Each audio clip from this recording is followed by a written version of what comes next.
Hello, my brothers and sisters. My name is Tim Heijen, and I'm a dragon witch. And this is Tom the dragon. And I just wanted to take him along because I wanted to tell you something about, yeah, about this object, this subject. Sorry, this is not an object. I'm sorry. No, a subject that I wanted to speak to you about. You know, sometimes I go to the flea markets and try to find something very interesting that's supposed to be on my dragon altar or in my side of my house, because my house is decorated with dragon decorations, always respectful and always on what matters. So years ago I saw a plushy dragon, a plushie, but it was a big dragon, big plushy dragon. And I will remain. This will remain me forever because the one that sold me that, I said, "How much is that?" It was just an old but big plushy dragon.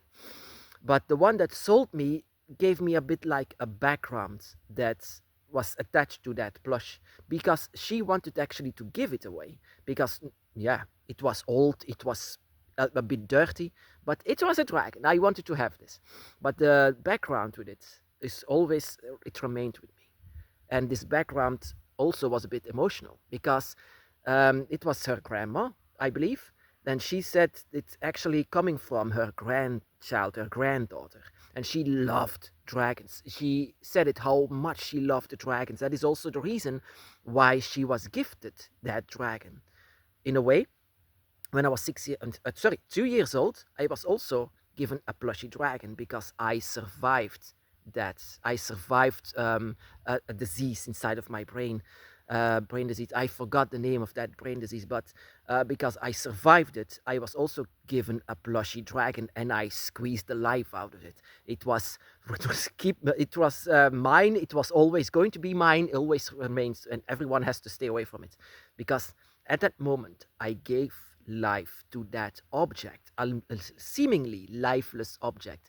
But if children, especially children, if they are very connected to the dragon, if they love the dragon so much like I did, or that little girl did, that had this plushy dragon, then magical things will happen.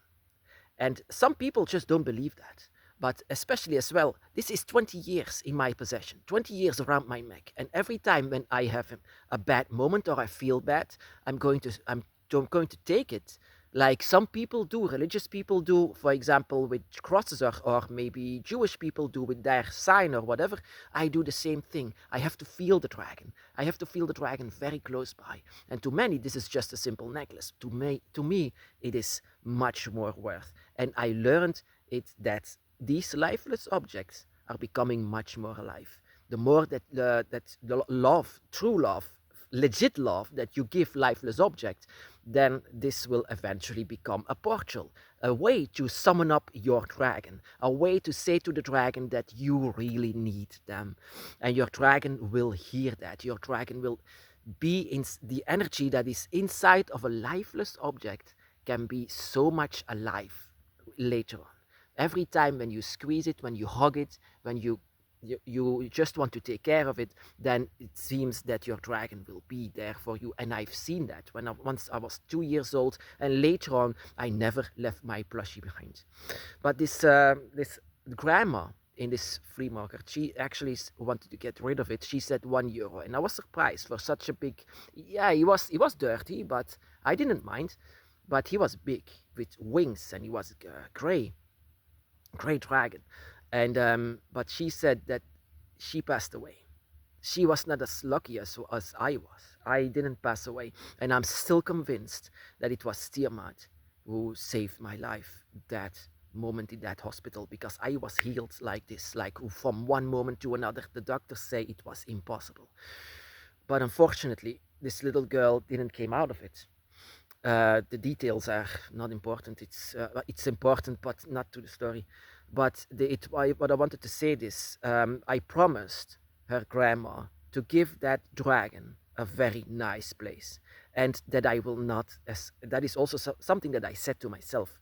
It's still hers. It's not mine. The only thing that I'm going to do is to take it home and to give it a nice place, but it's still hers. So you can say wherever this dragon goes, she is also still present. So what the grandma actually did was to give it away because she couldn't handle her presence anymore, because that is something that I understand. Of course, your loved one is gone.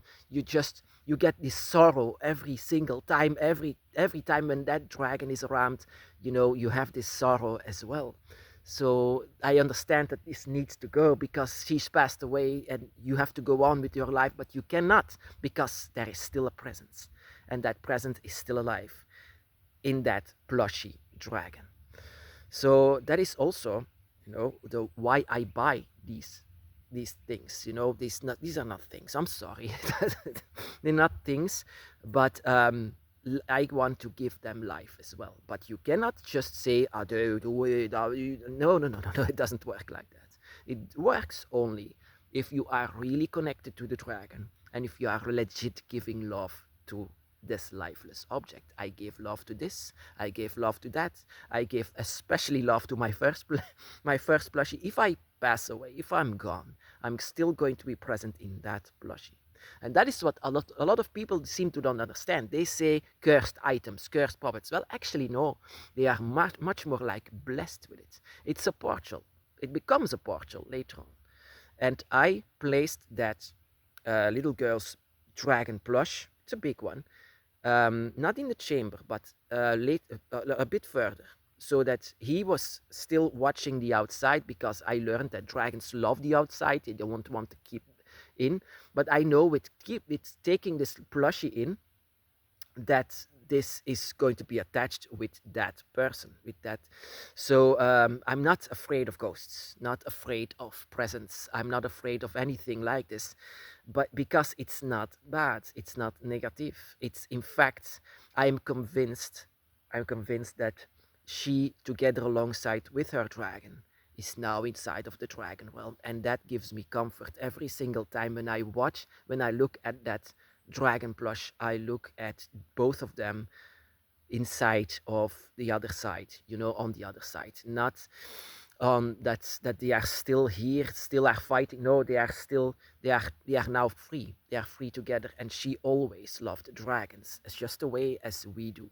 And this love gives magic. This love gives openings, so that you actually cannot manipulate dragon love. You cannot manipulate dragon magic. It happens when you are ready for it. And that is also because the one that gave me this, I bought it for, I don't know, €2. €2, but she was very proud of it because she made it herself. But no one was taking him because he was just not interesting enough. But yeah, I was looking for dragons especially, so she was especially surprised that I was picking him. I chose him, but I explained it to her that I love dragons, and that she was convinced that her dragon will have a nice home. So Tom the dragon will be with Tim the dragon witch, will be always together forever. And that is why you shouldn't disrespect just seemingly lifeless items if they have, if they are dragons. Always treat them with respect, how you really would respect a dragon, because dragon magic works with emotions. It works with the spirit. It works with attachment with your dragon. It comes from the oldest form of magic, and that is unfortunate that this little girl couldn't explore it. And that is unfortunate for so many children in this world. So many children love their plushie dragons. So many children love their plushie toys with dragons, in the form of dragons, but they are not said that they really could be together. If you say this to a lot of children will be triggered and saying, oh, I would love to follow the dragon. And not saying, for example, that they need to follow some kind of an ancient religion with sacrifices or something. No, if you say this to a child, if you give this to a child, and this child, you give it, you say his name is Tom, and this is your dragon now. Your dragon loves you very much. The children would be immediately triggered. That is what children are, and they will not say, oh, Jesus or Muhammad or whatever. No, this is the one that they love. That is a natural desire for many people here in this world, children that love dragons. Why do you love dragons so much? That is the simple reason, because you are not that different from them. You have an energy that is connected. Whenever you see a dragon, you are immediately triggered. You are immediately loving it. And that is also what I do on the flea market. I spot for dragons. I seek for dragons. I seek them out. And if they are ugly, if they are dirty, I don't care. I give them the love that they deserve. And some of these dragons are on my dragon altars. So because I feel something, because I feel it as well in this big dragon plush from this little girl. Every single time, and when I come near, there is so much energy, so much. Like there is a path that she should have taken, but was not, you know, it was not meant to be. A path she was gone far too fast. But yeah, at least she's together, what I say, with her dragon.